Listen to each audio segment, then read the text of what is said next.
നെല്ലിമരത്തിന്റെ ചുവട്ടിൽ വീണുകിടക്കുന്ന നെല്ലിക്കകൾക്കു വേണ്ടി പരതുകയായിരുന്നു പത്മിനി. വീണ കായ്കളെ എത്ര ഭംഗിയായി ഒളിപ്പിച്ചു വെച്ചിരിക്കുന്നു മരം. അടുത്തുള്ള മുളംകൂട്ടത്തിൽ നിന്നു കൊഴിഞ്ഞു വീണ ഇലകൾക്കിടയിൽ നെല്ലി സ്വന്തം ഇലകൾ കൂടി ചേർത്ത് ഇടതൂർന്ന മെത്ത പണിതതിന്റെ അടിയിലാണ് കായ്കൾ ഒളിപ്പിച്ചു വെക്കുന്നത്. അവൾ കാലുകൊണ്ട് ഇലകളെ മാറ്റി മാറ്റി നടന്നു. പാവാട മടക്കി കുത്തിയതിൽ 5-8 നെല്ലിക്കകൾ ഉണ്ട്. അതിൽ മുഴുത്ത ഒരെണ്ണം എടുത്ത് അവൾ വായിലിട്ടു. പറമ്പിന്റെ കിഴക്കേ അതിരിൽ കെട്ടാറായി നിൽക്കുന്ന വേലിക്കപ്പുറത്ത് ചാത്തയുടെ കുടിലാണ്. പകൽ വെളിച്ചത്തിൽ നോക്കുമ്പോൾ ആ വീടിന് യാതൊരു കുഴപ്പവുമില്ല. പുറംപണിക്ക് പോകുന്നില്ലെങ്കിൽ ചാത്ത കൈക്കോട്ടുമായി പറമ്പിൽ കിളയ്ക്കുകയോ വാഴ വെക്കാൻ കുഴി വെട്ടുകയോ ആയിരിക്കും.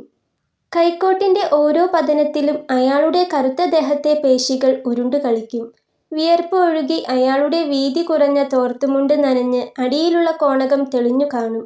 നീലി അടുക്കള ഭാഗത്ത് മുറ്റത്തുള്ള അടുപ്പിൽ ചപ്പുചവറുകൾ വാരിക്കൂട്ടി തീയിട്ട് കഞ്ഞിക്കലം കയറ്റിവെച്ച് ഇളക്കുന്നുണ്ടാവും. അവളുടെ കറുത്തു തടിച്ച അമ്മിഞ്ഞകൾ കഴുത്തിലണിഞ്ഞ പല നിറത്തിലുള്ള മുത്തുമാലകൾക്കിടയിൽ ആടിക്കളിക്കും. അറുമുഖൻ ഏതെങ്കിലും ജന്തുക്കളെ പിടിക്കാൻ നടക്കുകയാവും. ജന്തുക്കളെ പിടിക്കുകയും കൂട്ടിൽ വളർത്തുകയുമാണ് അവന്റെ വിനോദം. അണ്ണാൻ തൊട്ട് തത്ത വരെ അവന്റെ കൂടുകളിലുണ്ട്. പകൽ എല്ലാം ശാന്തമാണ്. പക്ഷേ രാത്രി പേടിപ്പിക്കുന്ന എന്തോ ഒന്ന് ആ കുടിലിനെ ചൂഴ്ന്നു നിൽക്കുന്നു. കല്ലുമ്മക്കായ ചുടുന്ന കുത്തുന്ന മണം ഒഴുകി വരുമ്പോൾ പത്മിനി ഉമ്മറത്തുനിന്ന് പുറത്തേക്ക് നോക്കും. കിഴക്കേ വേലിക്കപ്പുറത്ത് ചാത്തയുടെ കുടിലിനു പിന്നിൽ തീ ആളിക്കത്തുന്നുണ്ടാവും. അതിനിടയിൽ നിഴലുകൾ കാണാം. അവ ഭയം ജനിപ്പിക്കുന്നു. രാത്രി ചാത്ത ദുർമന്ത്രവാദത്തിലേർപ്പെടുമെന്ന് പത്മിനിക്കറിയാം. കുടിലിൽ രക്തചാമുണ്ടിയെ കുടിയിരുത്തിയിട്ടുണ്ടെന്നും രാത്രി തോറും അവർക്ക് കള്ളും കോഴിയും കൊടുക്കാറുണ്ടെന്നും അറുമുഖൻ പറയാറുണ്ട്. അവൻ കാണാറില്ല. പൂജ തുടങ്ങുമ്പോഴേക്ക് അവൻ ഉറക്കമായിട്ടുണ്ടാവും. അതൊരു ഭാഗ്യമാണെന്നവൻ പറയുന്നു. കാരണം അത്ര ഭീകരമാണ് ആ പൂജ. കണ്ടു നിൽക്കാൻ പറ്റില്ല. ഇപ്പോൾ ആ കുടിലിലേക്ക് നോക്കുമ്പോൾ ഭയപ്പെടുത്തുന്ന ഒന്നുമില്ല. എല്ലാം ശാന്തം. കിഴക്കുനിന്നു വന്ന കാറ്റ് തണുത്തതാണ്. ഇക്കൊല്ലം തിരുവാതിരക്കാറ്റ് നേരത്തെ തുടങ്ങിയെന്ന് തോന്നുന്നു.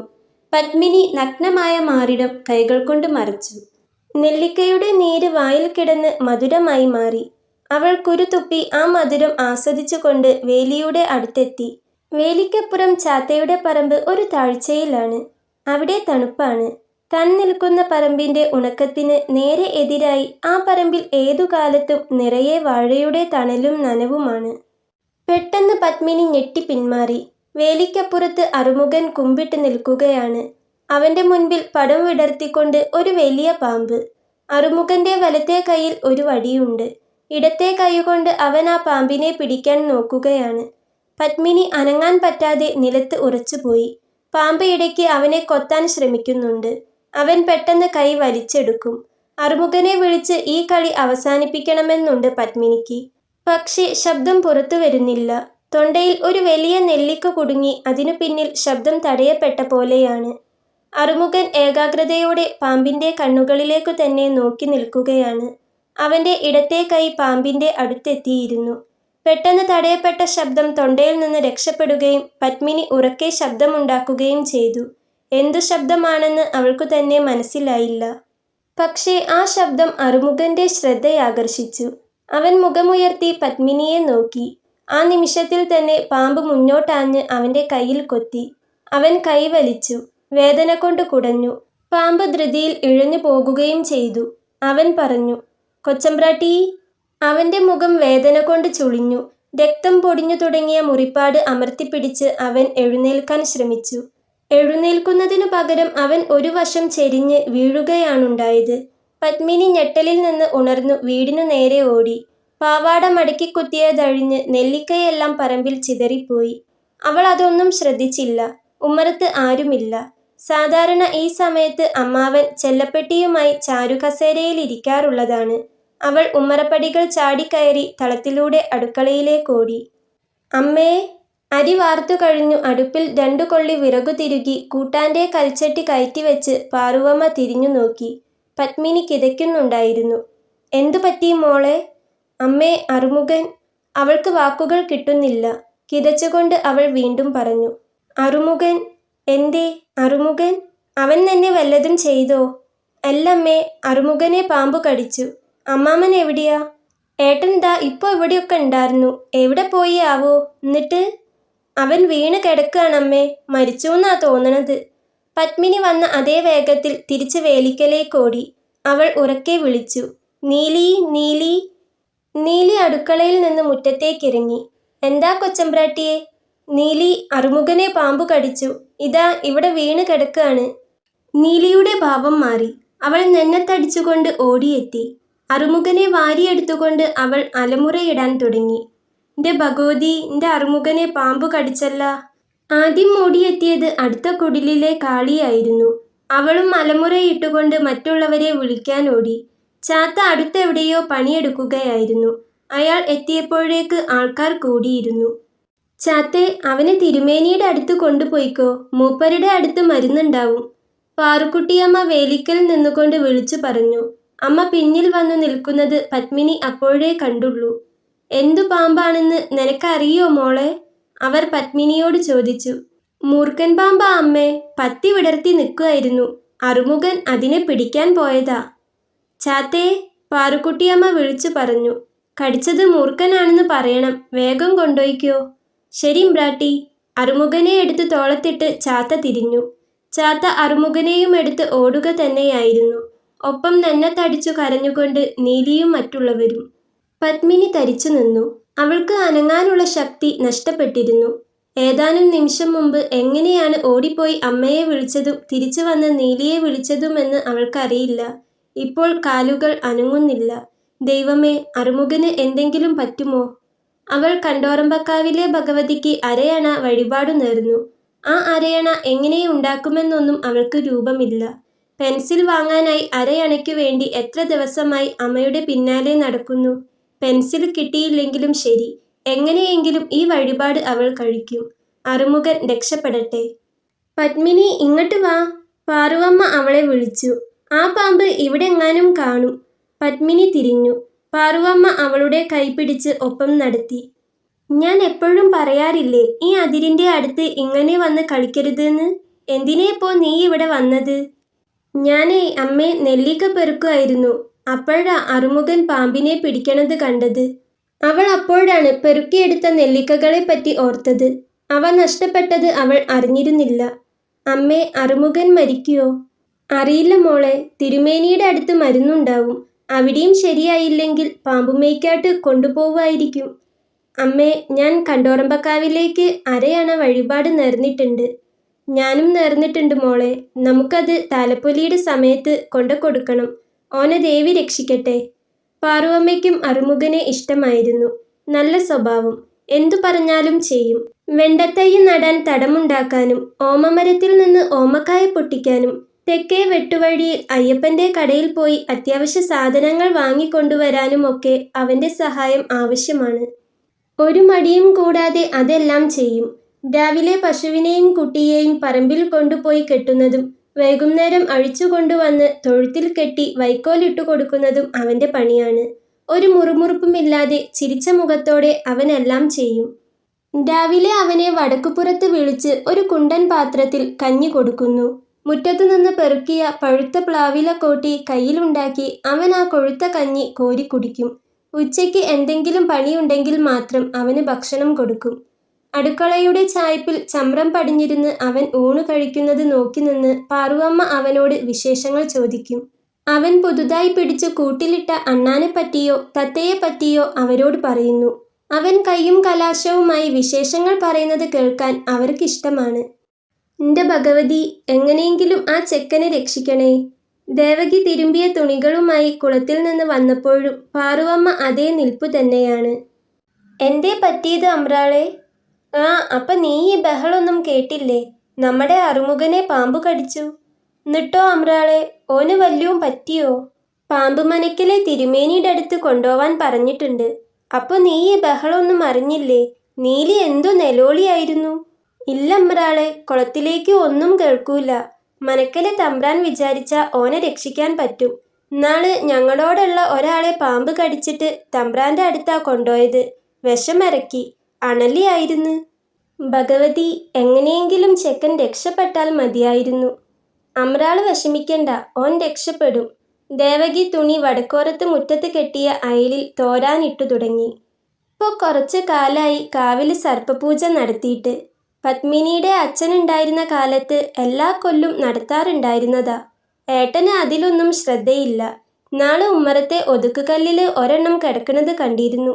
പൂജയൊന്നും ഇല്ലേന്ന് ഓർമ്മിപ്പിക്കാനായിരിക്കും. കൊടുക്കേണ്ടതൊക്കെ കാലാകാലം കൊടുക്കല്ലേ നല്ലത്. അതുപോലെ മച്ചിലെ ഭഗവതിക്കും എല്ലാം ഒന്നിച്ചാണ് ചെയ്യാറ്. ഇങ്ങനെ ഓരോ അനർത്ഥങ്ങൾ വരുമ്പോഴെങ്കിലും ശ്രദ്ധിക്കണ്ടേ? ഷെഡ്ഡി അമ്രാളെ, കഴിഞ്ഞ ആഴ്ച ഒരീസം ഞാൻ മിറ്റം അടിച്ചു വാരി തിരിഞ്ഞു നോക്കിയപ്പോഴാ കണ്ടത് ഒരുത്തൻ എഴഞ്ഞു പോയ പാട്. എൻ്റെ തൊട്ട പിന്നീക്കൂടി അത് പോയതെന്ന് ആലോചിക്കുമ്പോ ദൈവാധീനം. തുണി മുഴുവൻ തോരാനിട്ട് ദേവകി ബക്കറ്റ് വടക്കോറത്ത് കമിഴ്ത്തി വെച്ചു. ദേവകി, നീ ആ പറമ്പിലൊന്ന് നടന്നിട്ട് മടല് വീണതൊക്കെ പെറുക്കി വിറകുപെരയിൽ കൊണ്ടുവയ്ക്കി. ചെയ്യാം മ്രാളെ. എന്നിട്ട് വന്നിട്ട് എനിക്ക് കുറച്ച് നാളികേരം ചിരകി തരണം. ശരി മ്രാളെ. എന്തായി ആ ചെക്കൻ്റെ കാര്യമാവോ? പാറുവമ്മ പടിക്കലേക്ക് നോക്കി. പത്മിനി പടിക്കൽ തന്നെ നിൽക്കുകയാണ്. ഇല്ലത്തെ പൂമുഖത്ത് ചാരുകസേരയിൽ കിടക്കുകയായിരുന്ന കൃഷ്ണൻ നമ്പൂതിരി പെട്ടെന്ന് എഴുന്നേറ്റിരുന്നു. എന്തോ വരുന്നുണ്ട്. നിഴലുകൾ. അവ ദൂരെ നിന്ന് തന്നെ അന്വേഷിച്ചു വരികയാണ്. അസാര്യം കാര്യമായിട്ടുള്ളത് തന്നെയാണ്. എൻ്റെ ഭഗവതി, എന്നെക്കൊണ്ട് ഇനിയും ഇതൊക്കെ ചെയ്യിക്കണോ? ചെയ്തിടത്തോളം പാപങ്ങളുടെ ഫലം തന്നെ 7 തലമുറ അനുഭവിച്ചേ തീരൂ. ഇനിയും വേണോ? അല്ലെങ്കിൽ പോട്ടെ. പിതൃക്കൾക്ക് കരുതിയ ശിക്ഷ സ്വീകരിക്കാൻ വിധിച്ച തലമുറകൾ ഏതായാലും കുറ്റിയറ്റു പോകുകയാണ്. കുറ്റവും ശിക്ഷയും ഞാൻ തന്നെ ഏൽക്കണം. ഏറ്റുവാങ്ങാം. മുമ്പിൽ മുറ്റത്ത് ചിത്രകൂട കല്ലിനുമപ്പുറത്ത് പടിപ്പുര വരെ കല്ലിൽ കൊത്തിയ സർപ്പങ്ങളാണ്. ഓരോ കൈക്രിയ ചെയ്തു കഴിഞ്ഞാലും പ്രായശ്ചിത്തമായി ഒരു സർപ്പത്തെ കുടിയിരുത്തുന്നു. മുറ്റത്തു മാത്രമല്ല, പറമ്പിൽ അങ്ങിങ്ങായി അവ ചിതറിക്കിടക്കുകയാണ്. വർഷത്തിലൊരിക്കൽ പാലും പഴവും നേദിക്കുമ്പോൾ പ്രാർത്ഥിക്കുന്നു, എന്നോട് ക്ഷമിക്കണം. ഒരു മനുഷ്യജീവിതം വില പിടിച്ചതാണ്. മാത്രമല്ല, ആ ജീവിതത്തെ ആശ്രയിച്ച് ഒരു കുടുംബമാണ് കഴിയുന്നത്. നിവൃത്തിയില്ലാത്തതുകൊണ്ട് ചെയ്യുകയാണ്. ക്ഷമ, ക്ഷമ, ക്ഷമ. അദ്ദേഹം കണ്ണടച്ചു ധ്യാനിച്ചു. നിഴലുകൾ രൂപങ്ങളായി മാറുകയാണ്. അവ കാറ്റിൽ ഓളം വെട്ടുന്ന പച്ച വയലുകൾക്കുമീതെ, ഇരുട്ട് മേലാപ്പിട്ട ഇടവഴികളിലൂടെ, പാറകൾ നിറഞ്ഞ പറമ്പുകളിലൂടെ അതിവേഗം അടുക്കുകയാണ്. അദ്ദേഹം ഞെട്ടി ഉണർന്നു. രാമാ. രാമൻ നായർ അകത്തുനിന്ന് ഓടി വന്നു. തിരുമേനിയുടെ ശബ്ദത്തിലെ തിടുക്കം അയാൾ ശ്രദ്ധിച്ചിരുന്നു. എന്താണാവോ? ഒരു കൂട്ടര് വരുന്നുണ്ട്. തിരുമേനി കണ്ണു തുറക്കാതെ തന്നെ പറഞ്ഞു. എവിടുന്നാണാവോ? തെക്ക് പടിഞ്ഞാറ് നിന്നാണ്. കറുകത്തിരുത്തി ഭാഗത്തുനിന്നാവാനേ വഴിയുള്ളൂ. ചെറുമക്കളാണ്. കടിച്ചവൻ അല്പം ഉഗ്രൻ തന്നെയാണ്. കരിമൂർഖൻ. മരുന്ന് അരച്ചോളൂ. അടിയൻ. മരുന്നോണ്ട് കാര്യം നടക്കുംന്ന് തോന്നണില്ല. നോക്കാം. എന്നെക്കൊണ്ട് പാപം ചെയ്യിക്കണമെന്ന് ദൈവത്തിന് നിർബന്ധമുള്ള പോലെയുണ്ട് രാമ. തിരുമേനി അങ്ങനൊന്നും പറയരുത്. ഒക്കെ ദൈവനിശ്ചയാണെന്ന് അവിടുന്ന് തന്നെയല്ലേ പറയാറ്? അതെ അതെ, ഒക്കെ ദൈവനിശ്ചയം. എൻ്റെ നിയോഗമായിരിക്കും ഇത്. എന്നെക്കൊണ്ട് മറ്റൊന്നിനും കഴിവില്ലാണ്ടായിരിക്കും. താൻ പോയി മരുന്നരയ്ക്കൂ. കഴിഞ്ഞ പ്രാവശ്യം അരച്ചത് ഇരിക്കണുണ്ട്, ഓർമ്മയില്ലേ? പുറത്തൂരിന്ന് വന്നവരുടെ കാര്യം. അതും കരിമൂർഖൻ തന്നെയായിരുന്നു. അലമാരിയിൽ മുകളിലത്തെ തട്ടിൽ 2ാമത്തെ കലത്തിലാണ്. അത് ഒന്നും കൂടി മയ ആയിക്കോട്ടെ. അടിയൻ. ഒരു നിമിഷാർദ്ധത്തെ അസ്വസ്ഥമായ മൗനത്തിനു ശേഷം അദ്ദേഹം തുടർന്നു. ഒരു കുട്ടിയെയാണ് കൊണ്ടുവരണത്. കൃഷ്ണൻ നമ്പൂതിരി എഴുന്നേറ്റു. ഞാനൊന്ന് ശുദ്ധായിട്ട് വരാം. രാമൻ നായർ അകത്തേക്ക് പോയി. തിരുമേനിയുടെ ഒരു വാക്ക്, അല്ലെങ്കിൽ തലകൊണ്ടൊരു സൂചന, ഇത്രയും മതി. ആ ആശ്രിതൻ അദ്ദേഹത്തിൻ്റെ ഇംഗിതം മനസ്സിലാക്കുന്നു. പശ്ചാത്തലത്തിൽ അദ്ദേഹത്തിന് വേണ്ടതെല്ലാം ഒരുക്കുന്നു. തൻ്റെ 42ാം വയസ്സിൽ അന്തർജനം മരിച്ച ശേഷം തിരുമേനി ബ്രഹ്മചര്യം അനുഷ്ഠിക്കുകയാണ്. തൻ്റെ അനവധ്യ കർമ്മങ്ങളുടെ സാഫല്യങ്ങൾക്ക് ബ്രഹ്മചര്യം അനിവാര്യമാണെന്ന് അദ്ദേഹം കണ്ടു. അതുകൊണ്ട് മറ്റു ചിന്തകൾക്ക് അദ്ദേഹം മനസ്സിൽ ഇടം കൊടുത്തില്ല. രാമൻ നായർ കല്യാണിയമ്മയോട് പറഞ്ഞു. തിരുമേനി കുളിക്കാൻ പോവാണ് കല്യാണിമ്മേ. തോർത്തും മുണ്ടുമൊക്കെ കുളപ്പുരയിൽ കൊണ്ടുപോയി വയ്ക്കൂ. പാത്രത്തിൽ ചെറുപയർപ്പൊടി തീരാറായിരിക്കുന്നു. തിരുമേനി കുളപ്പടവിൽ എത്തുമ്പോഴേക്ക് കുളിക്കാനുള്ളതെല്ലാം തയ്യാറാക്കി വെച്ച് കല്യാണിയമ്മ അകത്തേക്കു വലിഞ്ഞിട്ടുണ്ടാകും. അവർ സ്വയം വെളിപ്പെടുത്താതെ കാര്യങ്ങൾ ഭംഗിയായി നടത്തി. രാവിലെ തിരുമേനി എഴുന്നേറ്റ് വരുമ്പോഴേക്ക് ചൂടുള്ള ചായ പൂമുഖത്തെത്തുന്നു. ഉമ്മറപ്പടി കടക്കുമ്പോൾ ഇരുത്തിക്കടുത്തിട്ട കൈയുള്ള കസേലയുടെ വലത്തുവശത്തുള്ള സ്റ്റൂൾ ഒഴിഞ്ഞു കിടക്കുകയായിരിക്കും. പക്ഷേ ഇരുന്നു കഴിഞ്ഞു നോക്കുമ്പോൾ അവിടെ ഓട്ടുമൊന്തയിൽ ചായയുണ്ടാവും. തൊട്ടടുത്തു തന്നെ ഗ്ലാസും. പ്രാതലിന്റെ സമയമായാൽ തിരുമേനി വിളിക്കുന്നു. കല്യാണിയമ്മേ. ആ വിളി മതി. തളത്തിലെത്തുമ്പോഴേക്ക് മേശപ്പുറത്ത് പൊടിയരിക്കഞ്ഞിയും 2 തരം ചട്ടിണിയും വിളമ്പിക്കഴിയും. ഒന്ന് കപ്പൽമുളക് ചുട്ട് അരച്ച നാളികേര ചമ്മന്തിയായിരിക്കും. മറ്റേത് തരത്തിനൊത്ത് മാറും. പച്ചമാങ്ങയോ അല്ലെങ്കിൽ ഉപ്പുമാങ്ങ പച്ചമുളക് ചേർത്ത് ചതച്ചതോ അവർ എപ്പോഴും വിളിപ്പുറത്തുണ്ടായിരുന്നു. കുളത്തിലെ ഇളം ചൂടുള്ള വെള്ളം അദ്ദേഹത്തെ കനിവോടെ സ്വീകരിച്ചു. ഇനിയും എത്ര നാൾ? അദ്ദേഹം സ്വയം ചോദിച്ചു. തൻ്റെ കാലം കഴിഞ്ഞാൽ താൻ ആർജിച്ച ഈ അറിവെല്ലാം നശിക്കുകയാണെന്നോർത്തപ്പോൾ വിഷമം തോന്നി. അസാമാന്യ പ്രതിഭയുള്ള ഒരാൾക്കു മാത്രം സ്വായത്തമാക്കാൻ പറ്റുന്ന അറിവിൻ്റെ അമൂല്യ ശേഖരം ഏറ്റുവാങ്ങാൻ ആരും വന്നില്ല. സ്വന്തം മകൻ പോലും അവൻ്റെ വഴി മറ്റൊന്നാണെന്ന് ചെറുപ്പത്തിലേ തീരുമാനിച്ചു. അതായിരിക്കണം ദൈവനിശ്ചയം. കുളത്തിനും മുറ്റത്തിനുമിടയിലാണ് അനന്തൻ്റെ പ്രതിഷ്ഠയുള്ള കോവിൽ. ശ്രീകോവിലിനു മുൻപിൽ അദ്ദേഹം ധ്യാനിച്ചു നിന്നു. സർപ്പങ്ങളുടെ രാജാവേ, എന്നോട് പൊറുക്കണം. അടച്ച കണ്ണുകൾക്കു മുൻപിൽ വീണ്ടും രൂപങ്ങൾ, കറുത്ത മനുഷ്യരൂപങ്ങൾ. അവ വയലുകൾക്കു മീതെ ഒഴുകി വരികയാണ്. അവ അസാമാന്യ വേഗത്തിൽ തന്നോടടുക്കുകയാണ്. പാണ്ടിവയലും കടന്ന് കണ്ടക്കുറുമ്പക്കാവു ചുറ്റി ഓടിയെത്തുന്ന ആ ശരണാർത്ഥികളെ സ്വീകരിക്കാൻ കൃഷ്ണൻ നമ്പൂതിരിപ്പാട് പൂമുഖത്തേക്ക് നടന്നു. കസേലയിലിരുന്ന് ഇരുത്തിമേൽ വെച്ച ചെല്ലപ്പെട്ടി തുറന്നുകൊണ്ട് തിരുമേനി വിളിച്ചു. രാമാ. എന്തോ? പച്ചമരുന്ന് പുരണ്ട കൈയുമായി രാമൻ നായർ പുറത്തു വന്നു. എന്തായി? അരച്ചുകൊണ്ടിരിക്കുകയാണ് തിരുമേനി. ഇപ്പോൾ ഒരുവിധം നന്നായി അരഞ്ഞിട്ടുണ്ട്. എന്നാൽ വാങ്ങി വെച്ചോളൂ, അവര് എത്താറായി. ശരി തിരുമേനി. രാമൻ നായർക്കറിയാം ചെയ്യാൻ പറ്റുമെന്ന് ഏകദേശം തീർച്ചയുണ്ടെങ്കിലേ അദ്ദേഹം അവരെ മുറ്റത്തേക്ക് കടത്തൂ. അല്ലെങ്കിൽ പറയും. രാമ, ആ വരണ കൂട്ടരോട് ഇങ്ങോട്ട് കയറണ്ടാന്ന് പറഞ്ഞേക്ക്. അയാളുടെ ചീട്ട് കീറിയിരിക്കുന്നു. വരുന്നവർക്ക് കൃഷ്ണൻ നമ്പൂതിരിയുടെ സിദ്ധികളെപ്പറ്റി അറിയാം. അവർ ഒന്നുകൂടി കെഞ്ചി നോക്കുന്നു. തിരുമേനിയോട് ഒന്ന് നോക്കെങ്കിലും ചെയ്യാൻ പറയൂ. രാമൻ നായർ തൻ്റെ വിഷമാവസ്ഥ കഴിയുന്നത്ര പുറത്തു കാണിക്കാതെ പറയുന്നു. കാര്യമില്ലാന്നേ, പറ്റുംചാലേ തിരുമേനി ശ്രമിക്കാതിരിക്കില്ല. നിങ്ങൾ വല്ല ആശുപത്രിയിലും പോയി നോക്കൂ. സമയം കളയണ്ട. വന്നവർക്ക് കാര്യം മനസ്സിലാവുന്നു. ആശുപത്രിയിൽ പോയിട്ടും കാര്യമില്ല എന്ന് അവർക്കറിയാം. ഒരിക്കൽ തിരുമേനി പറഞ്ഞാൽ അതിനപ്പുറം ഒന്നുമില്ല. അദ്ദേഹത്തിനു ലഭിക്കുന്ന അറിവ് അമാനുഷികമാണ്. ഒരു ശവശരീരം പടിപ്പുരപ്പുറത്തു നിന്ന് ഇല്ലത്തെ മുറ്റത്തേക്കെടുത്താൽ പിന്നീട് ശുദ്ധം വരുത്താനായി തിരുമേനി തന്നെ കഷ്ടപ്പെട്ട് പ്രത്യേക പൂജകൾ ചെയ്യണം. ശ്രമിച്ചു നിവൃത്തിയില്ലാത്ത ഘട്ടങ്ങളിൽ ചെയ്യുക തന്നെ. ഉറപ്പുള്ള കാര്യത്തിൽ എന്തിന് വൃഥാ വ്യായാമം? അവർ പടിപ്പുരയിൽ ഇറക്കിവെച്ച മഞ്ചൽ വീണ്ടും എടുത്ത് പൊക്കുന്നു. തിരിഞ്ഞു നടക്കുമ്പോൾ മഞ്ചലേറ്റുന്നവർ മൂളുന്നില്ല. കൃഷ്ണൻ നമ്പൂതിരി വെറ്റിലയെടുത്ത് ഞരമ്പു കളഞ്ഞു. ചുണ്ണാമ്പിൻ്റെ ഓട്ടുചപ്പ് തുറന്ന് ചുണ്ണാമ്പ് നടുവിരലിലെടുത്ത് വെറ്റിലയുടെ ഞെരടിയെടുത്ത ഞരമ്പുകൾക്കു മീതെ തേച്ചു. പടിപ്പുരയിൽ നിന്ന് ആൾക്കാരുടെ ശബ്ദം കേട്ടു. അദ്ദേഹം വിളിച്ചു. രാമാ. രാമൻ നായർ അകത്തുനിന്ന് വന്ന് മുറ്റത്തേക്കിറങ്ങി. പടിപ്പുരയിൽ അക്ഷമരായി കാത്തു നിൽക്കുന്നവരെ മാടി വിളിച്ചു. ഇങ്ങോട്ട് കൊണ്ടുവരാം. പുറത്തു മടിച്ചു നിന്നിരുന്നവർ ഓടിക്കൊണ്ട് മുറ്റത്തേക്കിറങ്ങി. ഇതാ, ഈ കല്ലൊന്നും തൊട്ട് തീണ്ടരുത്. ചിത്രക്കൂട കല്ലുകൾ ചൂണ്ടിക്കാട്ടി രാമൻ നായർ പറഞ്ഞു. അവർ ഒരു ഭാഗത്തേക്ക് ഒതുങ്ങി നിന്നു. തമ്പ്രാനെ, അടിയന്റെ ചെക്കനെ ലച്ചിക്കണം. നീലി അലമുറയിടാൻ തുടങ്ങി. ഞങ്ങൾക്ക് ആകെയുള്ള ഒരു തരിയാണ്. കൃഷ്ണൻ നമ്പൂതിരി കൈ ഉയർത്തി. ആ ചലനത്തിൽ എന്തോ മാന്ത്രികതയുണ്ടായിരുന്നു. സാന്ത്വനിപ്പിക്കുന്ന എന്തോ ഒന്ന്. നീലി കരച്ചിൽ നിർത്തി. മുറ്റത്ത് ഒരു പുൽപ്പായ വിരിച്ച് രാമൻ നായർ പറഞ്ഞു. കുട്ടിയെ അവിടെ തല കിഴക്ക് ഭാഗത്തേക്കാക്കി കിടത്തൂ. എന്നിട്ട് നിങ്ങളൊക്കെ ഒന്ന് മാറി നിൽക്കൂ. തിരുമേനി മുറുക്കാൻ വായിലിട്ട് ലക്ഷണങ്ങളെ ശ്രദ്ധിക്കുകയായിരുന്നു. മെലിഞ്ഞ് കറുപ്പിനോടടുത്ത നിറം. ട്രൗസർ മാത്രമേ ധരിച്ചിട്ടുള്ളൂ. 10-12 വയസ്സായിട്ടുണ്ടാകും. അവൻ്റെ വലത്തെ കൈ ദേഹത്തുനിന്ന് അല്പം വിട്ടുകിടക്കുന്നു. ഇടത്തെ കൈ അല്പം മടങ്ങി വയറിന്മേലും. കൈപ്പത്തിയുടെ പുറംഭാഗത്ത് മുറിവു കാണാം. അല്പം നീരുമുണ്ട്. ഒറ്റ കൊത്തേ കൊത്തിയിട്ടുള്ളൂ. കാലിൻ്റെയും കൈയിൻ്റെയും അടിഭാഗം കുറേശ്ശെ നീലിച്ചു തുടങ്ങിയിരുന്നു. ആകപ്പാടെ നിമിത്തങ്ങൾ അത്ര ആശാവഹമായിരുന്നില്ല. വിഷമമുള്ള ജോലിയാണ് മുൻപിൽ കിടക്കുന്നത്. രാമൻ നായർ മരുന്നിൻ്റെ കലവുമായി പുറത്തു വന്നു. തിരുമേനി എഴുന്നേറ്റ് മുണ്ടു മുറുക്കി ഒതുക്കുകൾ ഇറങ്ങി. നിവർന്നു കിടക്കുന്ന ബാലൻ്റെ മുമ്പിൽ കുനിഞ്ഞുനിന്ന് അവനെ പരിശോധിച്ചു. ഹൃദയത്തിൻ്റെ മിടിപ്പ് ശക്തി കുറഞ്ഞതാണ്.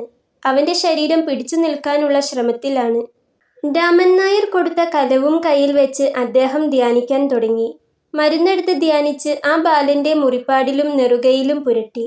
കിണ്ടിയിൽ നിന്ന് അല്പം വെള്ളമെടുത്ത് മരുന്ന് വലത്തെ കൈയിന്റെ ഉള്ളം കൈയിൽ വെച്ച് ചാലിച്ച് അവന്റെ മൂക്കിലേക്കൊഴിച്ചു. അദ്ദേഹം കണ്ണടച്ച് ധ്യാനിച്ചുകൊണ്ട് നിവർന്നു നിന്നു. ഇല്ലത്തു കുടിയിരുത്തിയ 10,000 നാഗങ്ങളോട് ആ ഇളം ജീവനെ രക്ഷിക്കാൻ അദ്ദേഹം ആവശ്യപ്പെട്ടു. പ്രജ്ഞയിൽ ഇല്ലപ്പറമ്പിലെ സ്വർണ്ണനാഗങ്ങൾ ഇഴഞ്ഞുവന്നു. ആ ബാലന്റെ കർമ്മഫലങ്ങൾക്കെതിരെ ഒന്നും ചെയ്യാൻ പറ്റാതെ അവ നിസ്സഹായരായി നിൽക്കുകയാണ്. തിരുമേനി തലയാട്ടി.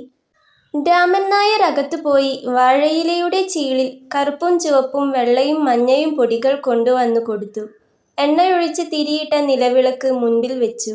ഇരിക്കാനായി കൊണ്ടുവന്നു വെച്ച പുൽപ്പായിൽ തിരുമേനി ചമ്രം പടിഞ്ഞിരുന്നു. ചാണകം മെഴുകിയ മുറ്റത്ത് കളം വരയ്ക്കുകയായിരുന്നു അദ്ദേഹം. ഒരു ചതുരംഗ പലകയുടെ വലുപ്പമുള്ള ചതുരത്തിനുള്ളിൽ ഒരു സർപ്പം രൂപപ്പെട്ടു വന്നു.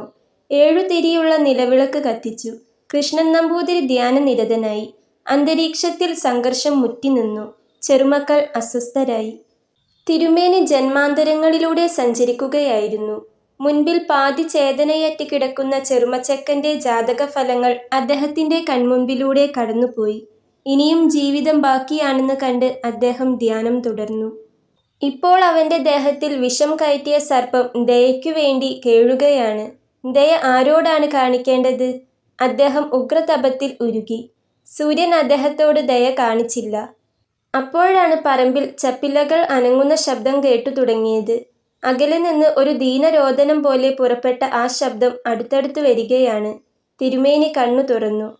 വിജയൻ മേനോൻ എഴുന്നേറ്റു. ജനലിലൂടെ പുറത്തേക്ക് നോക്കി. നേരം നല്ലവണ്ണം വെളുത്തിരിക്കുന്നു. വസുമതി 5 മണിക്ക് എഴുന്നേറ്റ് പോയിട്ടുണ്ടാവും.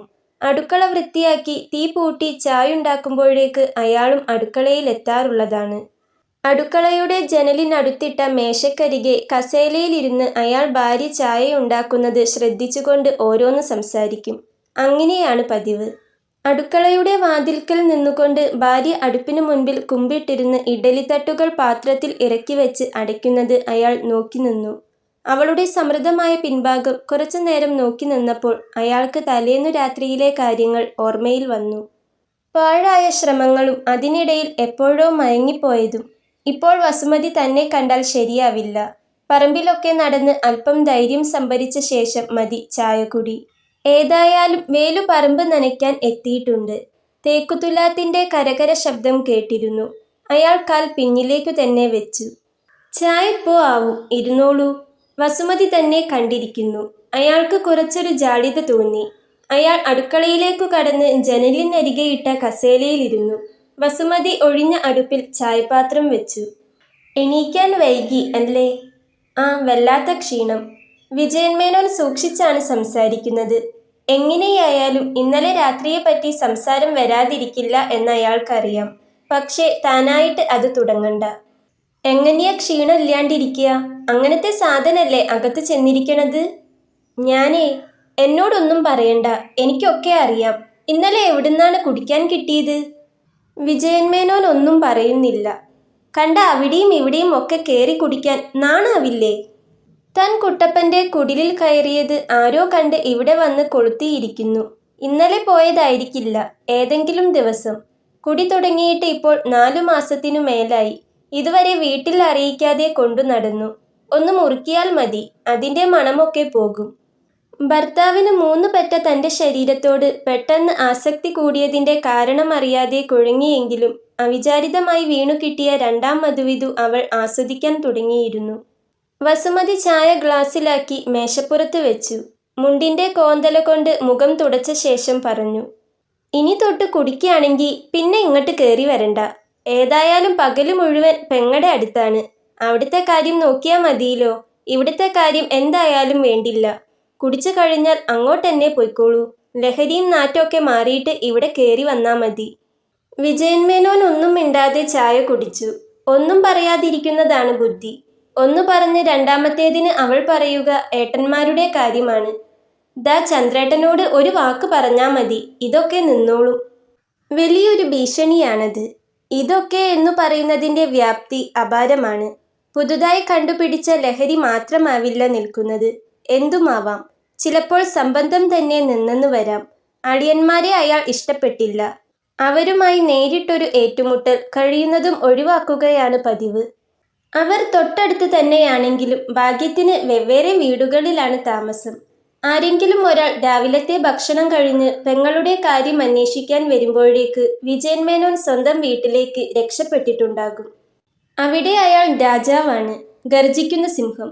പെങ്ങൾ നേരിട്ടു നിന്ന് അയാളോട് സംസാരിക്കുക പോലും പതിവില്ല. എന്തെങ്കിലും ആവശ്യമുണ്ടെങ്കിൽ അത് ഭക്ഷണ സമയത്ത് പുറകിൽ നിന്ന് പറയുകയേ ഉള്ളൂ. സംബോധനമില്ലാതെ, അവകാശ സൂചനകളൊന്നുമില്ലാതെ, ആത്മഗതമെന്ന മട്ടിൽ ഒഴുക്കൻ ശൈലിയിൽ അത് തുടങ്ങും. അടുക്കളയിലേക്ക് വേണ്ട കാര്യങ്ങൾ, വീട്ടിലേക്ക് പൊതുവെ ആവശ്യമുള്ളവ, മകൾക്ക് സ്കൂളിലേക്ക് കൊണ്ടുപോകേണ്ട സാധനങ്ങൾ, അങ്ങനെ ആവശ്യങ്ങളുടെ പട്ടിക നീളുമ്പോൾ ഒന്നും മിണ്ടാതെ വിജയൻ മേനോൻ കഞ്ഞി കുടിക്കും. ഒപ്പം ചുട്ട മുളക് കൂട്ടി അരച്ച നാളികേര ചമ്മന്തി ചൂണ്ടുവിരൽ കൊണ്ട് തോണ്ടി നക്കും. പെങ്ങൾ പറഞ്ഞ കാര്യങ്ങളിൽ നിന്ന് പതിരും നെല്ലും വേറിട്ടെടുക്കും. അടുക്കളയിലേക്കു വേണ്ട കാര്യങ്ങൾക്കുള്ള പണം കഞ്ഞിക്കുടി കഴിഞ്ഞാൽ കോന്തലയിൽ നിന്നെടുത്ത് മേശപ്പുറത്ത് വയ്ക്കും. ബാക്കി ആവശ്യങ്ങളെല്ലാം പതിരായി തള്ളും. ഏട്ടൻ എഴുന്നേറ്റു കൈ കഴുകാൻ പോയാൽ പാറുവമ്മ പണമെടുത്ത് എണ്ണി നോക്കും. എവിടെയും എത്താത്ത ഒരു സംഖ്യ. അവർ ആ നോട്ടുകളും പിടിച്ച് എന്താണ് ചെയ്യേണ്ടത് എന്നാലോചിച്ചു നിൽക്കുമ്പോൾ വിജയൻ മേനോൻ തോളിലിട്ട തോർത്തുകൊണ്ട് മുഖം തുടച്ച് അടുക്കളയിലേക്ക് വരും. പകച്ചു നിൽക്കുന്ന പെങ്ങളെ ഒന്ന് നോക്കിയ ശേഷം പറയും, അടുക്കളയിലേക്ക് അത്യാവശ്യമുള്ള കാര്യങ്ങൾ വാങ്ങിക്കോളൂ. ഊണ് മുടക്കണ്ട. ബാക്കിയൊക്കെ അടുത്ത മാസം ആവാം. ഇപ്രാവശ്യം നാളികേരത്തിന് വില കുറവാ. ഇങ്ങനെ പോയാൽ നാളികേരൊക്കെ വെട്ടി കൊപ്രയാക്കി വിൽക്കുകയായിരിക്കും നല്ലതെന്ന് തോന്നുന്നു. തിരൂര് നല്ല വില കിട്ടുംന്നാ മൊയ്തീൻ പറയണത്. തിരൂരിലേക്കൊക്കെ ഇപ്പോൾ ആരാ കൊണ്ടുപോവുക? അതിൻ്റെ ചെലവൊക്കെ നോക്കുമ്പോൾ വലിയ വ്യത്യാസമൊന്നും കാണില്ല. അതൊക്കെ നമ്മുടെ മൊയ്തീൻ കൊണ്ടുപോയിക്കോളും. അവൻ്റെ കൊപ്ര എന്തായാലും വണ്ടിയിൽ കൊണ്ടുപോവുന്നുണ്ട്. പാറുവമ്മ വലിയ ഉറപ്പില്ലാതെ നിന്നു. പണത്തിനുള്ള ആവശ്യം ഇങ്ങനെ വഴിമാറിപ്പോയതിൽ സന്തോഷിച്ച് വിജയൻ മേനോൻ പൂമുഖത്തേക്ക് നടക്കും. തൻ്റെ ധനാഭ്യർത്ഥന ചീറ്റിപ്പോയതിൻ്റെ വ്യതയോടെ പാറുവമ്മ നോട്ടുകളുമായി ഏട്ടൻ പോയ വഴിയെ നോക്കി നിൽക്കും. അതെല്ലാം തൻ്റെ വീട്ടിൽ നടക്കും. വിജയൻ മേനോൻ ഓർത്തു, ഇവിടെ ഭാര്യ വീട്ടിൽ പക്ഷേ ഭരണം മറ്റാൾക്കാരുടെ കയ്യിലാണ്. താനൊരു പാവ മാത്രമാണ്, കുട്ടികളെ സൃഷ്ടിക്കുന്ന ഒരു യന്ത്രം. രാത്രി പാറു വിളമ്പി തന്ന ഭക്ഷണം കഴിച്ച് ടോർച്ചുമായി വയലുകളുടെ വീതി കുറഞ്ഞ വരമ്പിലൂടെ നടന്ന് ഭാര്യ വീട്ടിലെത്തും. ഊണു കഴിഞ്ഞ് തനിക്കു വേണ്ടി കാത്തു നിൽക്കുന്ന കുട്ടികളെ അല്പനേരം താലോലിക്കുന്നു. താമസിയാതെ അവർ ഉറക്കമാകുമ്പോൾ വലിയ ഔപചാരികതകളൊന്നുമില്ലാതെ അയാളും കിടപ്പറ പ്രാപിക്കുന്നു. ഇപ്പോൾ സമയം 7 മണിയായിട്ടുണ്ടാവും. ഇനി വസുമതി തിരക്കിലാവും. ഇഡലിപ്പാത്രം വാങ്ങിവെച്ച ശേഷം കുട്ടികളെ എഴുന്നേൽപ്പിച്ച് കുളിപ്പിക്കാൻ കൊണ്ടുപോകും. 9 മണിയോടെ അവരെ സ്കൂളിൽ പറഞ്ഞയക്കണം. അയാൾ എഴുന്നേറ്റു. ഞാൻ പോണു. എന്താ അത്ര നേരത്തെ? വസുമതി നാളികേരം ഉടച്ച് ചിരവയുമെടുത്ത് അടുക്കളയുടെ നടുവിൽ ഇരിക്കാനുള്ള ശ്രമത്തിലാണ്. കുറച്ച് ജോലിയുണ്ട്. ചാത്തിയോട് വരാൻ പറഞ്ഞിട്ടുണ്ട്. നന തുടങ്ങണം. കൗങ്ങിൻ്റെ കടയൊക്കെ ഉണങ്ങി വരണ്ട് കിടക്കുക. അവൻ വരുമ്പോഴേക്ക് അവിടെ എത്തണം. ഇന്നലെ വരാൻ പറഞ്ഞതാ.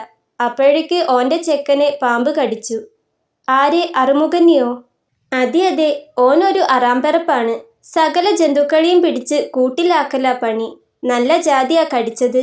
കരിമൂർഖൻ. കഴിഞ്ഞൂന്ന് വിചാരിച്ചതാ. അപ്പൊ തന്നെ കൃഷ്ണൻ നമ്പൂതിരിയുടെ അടുത്ത് കൊണ്ടുപോയി. പാമ്പിനെ വരുത്തിക്കൊത്തി വിഷം ഇറക്കേ ചെയ്തത്. എൻ്റെ ഈശ്വരന്മാരെ, എല്ലാം താനാണ് ചെയ്തത് എന്ന ഭാവത്തിലാണ് വിജയൻ മേനോൻ സംസാരിച്ചത്. സ്വന്തം വീട്ടിൽ താൻ നല്ല തിരക്കിലാണെന്ന് വരുത്താൻ അയാൾ ഭാര്യയുടെ അടുത്ത് എപ്പോഴും ശ്രമിച്ചിരുന്നു. അളിയന്മാരുടെ മുൻപിൽ നിൽക്കുമ്പോഴുണ്ടാകുന്ന അപകർഷതാബോധം ഒരു പരിധിവരെ അയാൾ പരിഹരിച്ചിരുന്നത് താൻ സ്വന്തം വീട്ടിലെ സിംഹാസനത്തിൽ ഇരിക്കുന്ന ചിത്രം ബഹുവർണ്ണങ്ങളിൽ ഭാര്യയ്ക്ക് വരച്ചു കൊടുത്തിട്ടാണ്. ഭർത്താവിൻ്റെ സിംഹാസനം പക്ഷേ പൂതലിച്ചു തുടങ്ങിയ വൃക്ഷം പോലെ പൊള്ളയായിരിക്കുന്നുവെന്ന് വസുമതിക്കറിയില്ലല്ലോ. അയാൾ പുറത്തേക്കിറങ്ങി. കുട്ടികൾ എഴുന്നേറ്റിട്ടില്ല. എഴുന്നേറ്റാൽ തന്നെ സ്കൂളിൽ പോകേണ്ട വേവലാതിയിലായിരിക്കും. അച്ഛനെ കണ്ട ഭാവമേ ഉണ്ടാവില്ല. അവർക്ക് സ്കൂളിലേക്ക് ആവശ്യമുള്ള സാധനങ്ങളെല്ലാം അമ്മയോട് ചോദിച്ചു വാങ്ങും. അച്ഛൻ അവരെ സംബന്ധിച്ചിടത്തോളം വല്ലപ്പോഴും രാത്രികളിൽ മിഠായി കൊണ്ടുവന്നു തരികയും അമ്മയുടെ ഒപ്പം കിടന്നുറങ്ങുകയും ചെയ്യുന്ന ഒരാൾ മാത്രമാണ്. വസുമതിയുടെ കയ്യിൽ തേങ്ങ വിറ്റതിൻ്റെ പണമുണ്ടാകും. ഏട്ടന്മാർ അതിൽ അവകാശമൊന്നും ഇതുവരെ കൊണ്ടുവന്നിട്ടില്ല. 2000 പറയുടെ നിലം മാത്രം അവർ നേരിട്ട് നടത്തുന്നു. ചിലവ് കഴിച്ച് ബാക്കി സംഖ്യ നെല്ലായിട്ടും പണമായിട്ടും 3 പേരും പങ്കിടുന്നു. ഏട്ടന്മാർ രണ്ടുപേരും അനിയത്തിയോടുള്ള വാത്സല്യത്തിന്റെ കാര്യത്തിൽ മത്സരിക്കുന്നു. തന്റെ മക്കളുടെ ഭാഗ്യം. രാഘവൻ നായർ നേരത്തെ വരമ്പിലെത്തിയിരുന്നു. ആ വിജയൻ മേനോൻ പോവുകയോ? കുറച്ച് തിരക്കുണ്ട്. ഇക്കൊല്ലം ചാഴിയുടെ ശല്യം നല്ലോണുണ്ട്, അളിയൻ പറഞ്ഞു. വല്ല മരുന്നും തളിക്കേണ്ടി വരുന്നാ തോന്നണത്. അതെ അതെ, നല്ല ശല്യ. അവിടെയും അതെ. പോട്ടെ, കുറച്ച് ധൃതിയുണ്ട്. ശരി, പാറുക്കുട്ടിയമ്മയ്ക്ക് സുഖല്ലേ? ആ, അങ്ങനെ പോണു. എന്നാ ശരി. വിജയൻ മേനോൻ നടന്നു. അയാൾ തിരിഞ്ഞു നോക്കിയില്ല. അളിയൻ തന്നെയും നോക്കി പിന്നിൽ നിൽക്കുന്നുണ്ടെന്ന അസുഖകരമായ അറിവിൽ അയാളുടെ നടത്തം വികലമായി. ഏട്ടനും അനുജനും നേരിട്ട് കൃഷി നടത്തുകയാണ്. തന്റെ മാതിരി പാട്ടത്തിനു കൊടുത്തിരിക്കയല്ല. ഉത്സാഹികളാണ്. തനിക്കതൊന്നും വയ്യാത്തതുകൊണ്ട് അപ്പൂട്ടിയാണ് പാട്ടത്തിനു കൃഷി ഇറക്കുന്നത്. അവൻ കാലാകാലം അളന്നു തരുന്ന നെല്ലുകൊണ്ട് സംതൃപ്തനാവുന്നു. ഓരോ പ്രാവശ്യം നെല്ലളക്കാൻ വരുമ്പോഴും അവന്റെ പരാതികൾ കേൾക്കണം. അവനൊരു സൗജന്യ സേവനം ചെയ്യുന്ന പോലെയാണ് വരുത്തി തീർക്കുക. ഇവിടെ തമ്പ്രാനും പെങ്ങളും മോളും ഇല്ലേന്ന് വിചാരിച്ചിട്ടാ ഞാൻ അളക്കാൻ കൊണ്ടുവരണത്. ശരിക്കു പറഞ്ഞാൽ തേവാനുള്ള ചെലവും ഒക്കെ നോക്കിയ പുഞ്ചകൃഷി നഷ്ടാ. അടുത്ത കൊല്ലം തൊട്ട് പുഞ്ച് എന്നെ ഇറക്കണ്ടാന്ന് വിചാരിക്കാണ്. അതൊരു തരം ഭീഷണിയാണ്. തന്നെക്കൊണ്ട് കൂടുതലൊന്നും പറയിപ്പിക്കാതിരിക്കാനുള്ള വിദ്യ. തന്റെ അലസത അപ്പൂട്ടി മുതലെടുക്കുകയാണെന്നറിഞ്ഞിട്ടും അയാൾ നിസ്സഹായനായി നോക്കി നിന്നു. പാട്ടത്തിനു കൊടുക്കൽ എളുപ്പമായിരുന്നു. 2 തലമുറകളായി കൃഷി നടത്തുന്നത് അവരാണ്. അപ്പൂട്ടിയുടെ അച്ഛൻ നാരായണൻ അളക്കാൻ വന്നിരുന്നത് വിജയൻ മേനോന് ഓർമ്മയുണ്ട്. നാരായണൻ ഓച്ചാനിച്ചുകൊണ്ട് മുറ്റത്ത് നിൽക്കും. അച്ഛൻ മുറുക്കിക്കൊണ്ട് അളവുകാരൻ ശങ്കരൻ നായർ അളക്കുന്നത് നോക്കി ചാരുകസേലയിലിരിക്കും.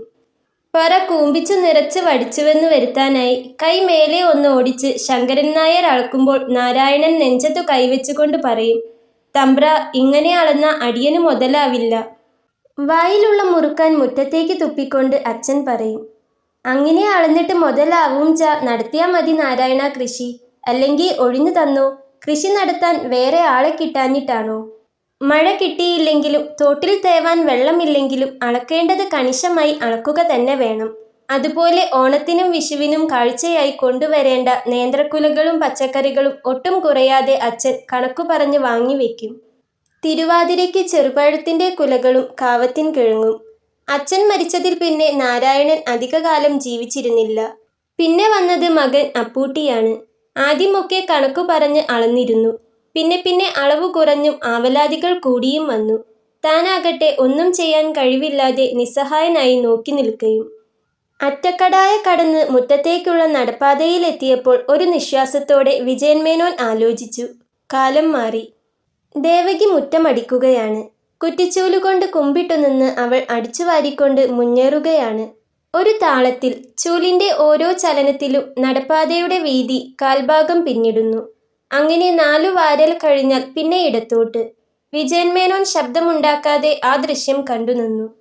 ഓരോ അടിയിലും അവളുടെ പിൻഭാഗം കുലുങ്ങുന്ന ദൃശ്യം മോഹിപ്പിക്കുന്നതായിരുന്നു.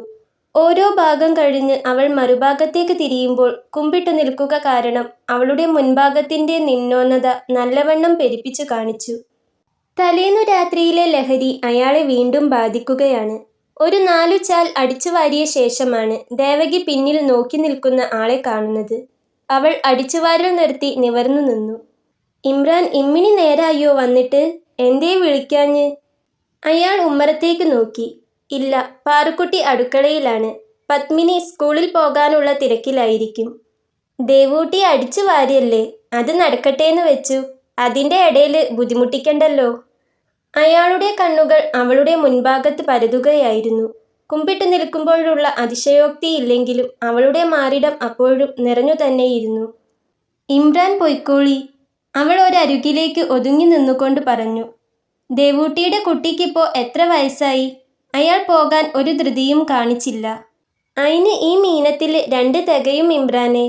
മുലകുടിയൊക്കെ നിർത്തിയില്ലേ? അവളുടെ മാറിലേക്ക് നോക്കിക്കൊണ്ട് അയാൾ ചോദിച്ചു. ആ നോട്ടത്തിന്റെ ചൂടിൽ അവൾ ലജ്ജയോടെ തല താഴ്ത്തിക്കൊണ്ട് മൂളി. നിന്റെ പണിയൊക്കെ കഴിഞ്ഞാൽ പത്തായപ്പരയിലേക്ക് വരണം. അവിടെയൊന്ന് വൃത്തിയാക്കാനുണ്ട്. നിറയെ മാറാലിയാണ്. വരാം ബ്രാനെ. പാറുക്കുട്ടിയോട് പറയൊന്നും വേണ്ട. അപ്പോൾ വെക്കും കോടാലി. പിന്നെ മതി. അല്ലെങ്കിൽ ഇനി ഏതായാലും എല്ലായിടത്തും വൃത്തിയാക്കാറായിരിക്കണു. അപ്പോൾ ഒന്നിച്ച് ചെയ്യാം. അങ്ങനെ തുടങ്ങും. നീ ചൂലും എടുത്ത് വന്നാ മതി. ദേവകി ഒന്നും പറഞ്ഞില്ല. താഴോട്ടു നോക്കി നിൽക്കുന്ന ദേവകിയെ ഒന്നും കൂടി ഒഴിഞ്ഞു നോക്കി മനസ്സിൽ വരച്ച ചിത്രം നന്നായി തെളിയിച്ച് വിജയൻ മേനോൻ നടന്നുപോയി. ദേവകിയെ കടന്നു പോകുമ്പോൾ അയാൾ ഒന്നുകൂടി തിരിഞ്ഞു നോക്കി പറഞ്ഞു, "വരണം ട്ടോ, മറക്കണ്ട." അയാളെ നോക്കിക്കൊണ്ടു നിൽക്കുകയായിരുന്ന ദേവകി തലയാട്ടി.